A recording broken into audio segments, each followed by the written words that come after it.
Et l'on poursuit avec notre invité François Durper, historien et spécialiste des États-Unis. Après une campagne électorale telle que celle qui a été vécue par les Américains, est-ce que ces 4 derniers jours avant le vote vont être eux aussi à l'image de la campagne, en tout cas particulier par rapport à ce qu'on a l'habitude de voir dans une campagne américaine? C'est une campagne qui a été très, très dure. Les deux adversaires ne se sont pas épargnés et puis marqués par la personnalité de Donald Trump qui, on le sait, ça a été rappelé dans le sujet, insulter les hispaniques, c'est quand même 10% du corps électoral. Et surtout, peut-être, le vote qui sera déterminant, c'est le vote féminin. Je reprenais simplement le différentiel entre les hommes et les femmes. Vous savez qu'il y a un sondage qui est sorti récemment, The Atlantic. Donald Trump l'emporterait de 11 points chez les hommes. Mais il perdrait de 33 points chez les femmes. Donc les Américains vont voter pour Donald Trump, mais les Américaines vont faire la victoire d'Hillary Clinton. Alors justement, vous parlez des sondages. Les 2 derniers sondages, si l'on fait une moyenne, donnent Hillary Clinton à seulement, je dis seulement parce que c'était bien plus avant, 2 points d'avance sur Donald Trump. Est-ce que Donald Trump, candidat républicain, dispose, je sais pas, d'une réserve cachée qui pourrait faire basculer le vote le jour J? Il reste 2 inconnus pour ne pas dire qu'Hillary Clinton a déjà gagné. La première inconnue, c'est combien d'Américains vont rester chez eux.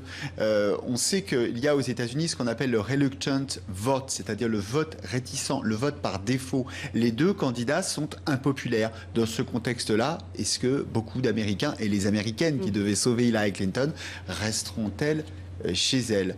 Et puis la deuxième chose, c'est est-ce que la dernière impression sera la bonne? On voit bien que la dynamique, là, elle est en faveur de Donald Trump. Il y a eu les révélations sur l'enquête fédérale, l'enquête du FBI, des emails et qui puis se les questions. poursuit tout à fait, et qui fait que Hillary Clinton devait l'emporter. L'élection semblait être jouée, mais il ne faudrait pas que ça dure plus pour Hillary Clinton. Est-ce que ça sera suffisant? C'est le suspense. Alors, vous avez vu, il se démultiplie. Il y a Hillary Clinton qui fait campagne, mais il y a Barack Obama qui est parti en Caroline du Nord. Tout le monde se mobilise. Il y a Bernie Sanders dans le Michigan. Parce que rappelons-le, le système électoral est très complexe aux États-Unis. Ce n'est pas un vote à l'échelle nationale, mais État par État.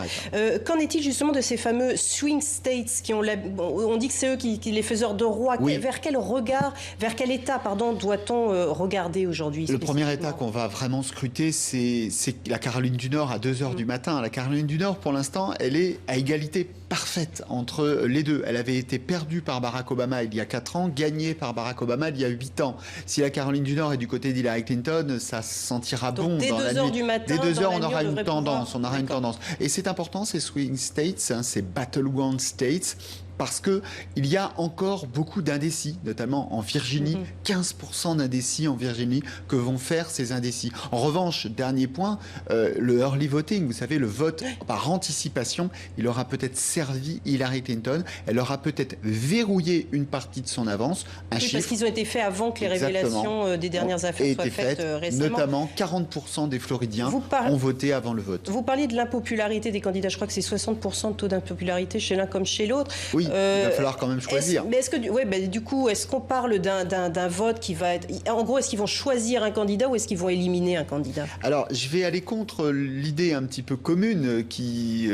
on dit finalement, ceux qui vont voter pour Hillary Clinton vont voter contre Donald Trump. Oui, à 60%.